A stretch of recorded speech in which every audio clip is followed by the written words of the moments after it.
vous présente les meilleurs vendeurs du dernier mois. On commence avec Jekyll vs Hyde, qui est un super bon jeu pour 2 joueurs uniquement. C'est 10 ans et plus, les parties d'environ 20 minutes. C'est un jeu de pli. Ceux qui ne connaissent pas le principe de pli, c'est si j'ouvre la main avec une carte bleue, mais ça va être le joueur qui va mettre la carte avec le chiffre le plus élevé qui va remporter la manche. La twist du jeu, c'est que les chiffres sont importants, mais si on ne peut pas jouer la bonne couleur, on peut jouer une autre couleur, puis il y a aussi une hiérarchie par rapport aux couleurs qui va changer aussi en fonction des parties. Puis il y a vraiment comme plusieurs petites couches de stratégie mélangées dedans, sans compter des cartes qui ont des bonus spéciaux aussi. Là, fait que c'est un très bon jeu là, pour seulement 2 joueurs. En deuxième position, on a Get On Board, qui est un tout nouveau jeu. C'est sorti la semaine dernière. C'est pour 2 à 5 joueurs, 8 ans et plus, pour des parties d'environ 30 minutes. C'est un mélange de jeu de plateau avec un petit style roll and write.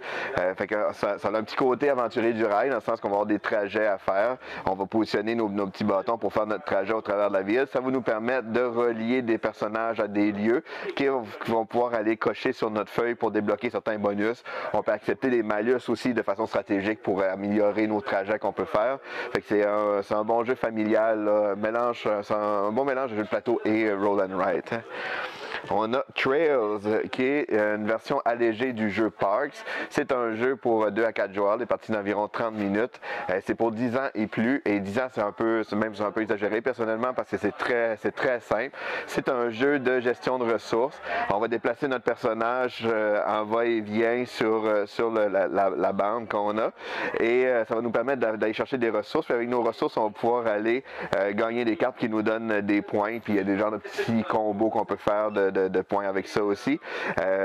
C'est le fun parce que les genres de petits plateaux sont modulaires, fait que l'ordre change énormément un peu la stratégie qu'on peut faire. Fait que c'est une belle version allégée du jeu Parks. Ensuite, on a Canopé, qui est un jeu pour aussi 2 joueurs. Les parties, c'est environ 30 minutes pour 8 ans et plus.